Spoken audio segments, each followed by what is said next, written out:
पामराचे दौपद कोट्यान.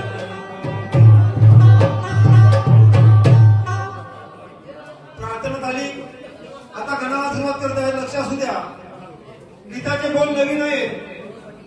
परवा आदरणीय गुरुबंधू प्रवीण शर्मी यांनी मला गाण्याचा सट दिला. एक दिवस फक्त रिसर्च केली. जी काही वेळी आपली सेवा होईल ती गोड मानून घ्या.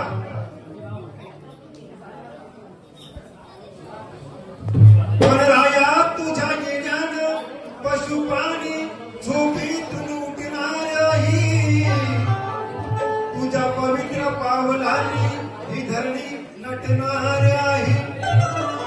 तुझ्या स्वागताला हा मंजुळ वारा सुटणार आहे आणि तुझ्या येण्याची मजा हा भक्त भाविक लुटणार आहे. श्रावण सरून गेला, मास भाद्रपद आला. की श्रावण सरून जाता मास भाद्रपद निघतो तेव्हा गणरायाच्या आगमनाची आपल्याला चाहूल लागते. म्हणून म्हणत आहे की श्रावण सरून गेला, मास भाद्रपद आला. निसर्ग हिरवा झाला, लागली